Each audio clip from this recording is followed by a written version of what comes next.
You have worked tirelessly to reach this moment, and you deserve to revel it. Dear graduates, that spot is yours. Sabihin niyo sa sarili niyo, congratulations self, you deserve this.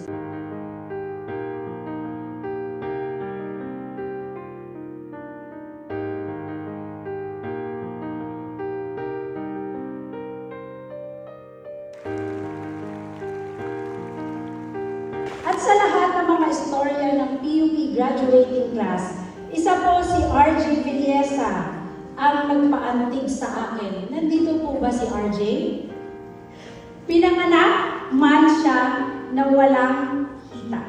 Pinakita niya na hindi siya naiiba sa karamihan. Tagal ko din itong hinihintay, tapos dami ding struggles.